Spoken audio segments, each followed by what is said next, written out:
24 तास एसी राहील आणि या आजूबाजूचे जे मुलं आहेत मुली आहेत त्यांना या ठिकाणी अभ्यासिका निर्माण होईल आणि त्यांना जे काही पुस्तक लागणार आहे त्यासाठी या ठिकाणी ग्रंथालयाची निर्मिती होणार आहे।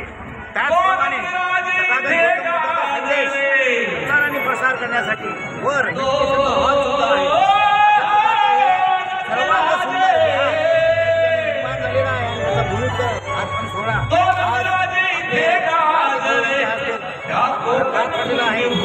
सर्व जनतेस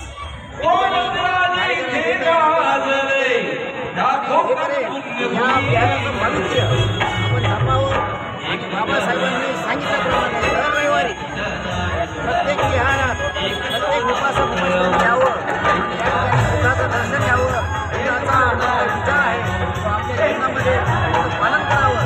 पंचशिला आणि अष्टशिलाचं खरंच पालन करू बाबासाहेबांनी सांगितलेला मार्ग प्रशस्त करावा।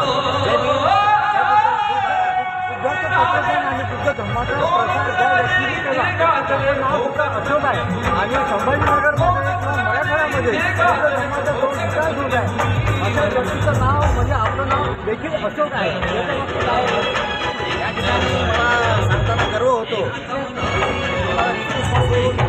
सार्वजनिक बांधकाम विभागाचा कार्यक्रम आहे आपण काम करत आहे आणि मी पाहतो आहे की आपल्या संभाजीनगरमध्ये जवळपास 140 विहार आहेत परंतु त्या विहाराची अवस्था खराब झालेली आहे बिकट झालेली आहे।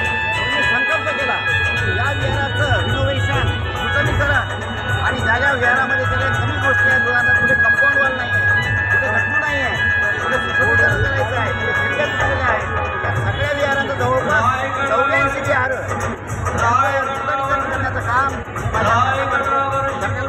केलेलं आहे।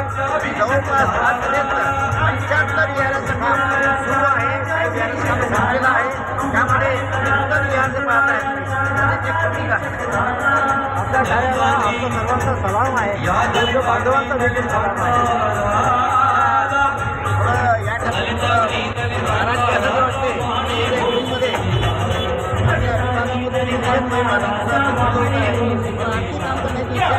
बाबासाहेबांच्या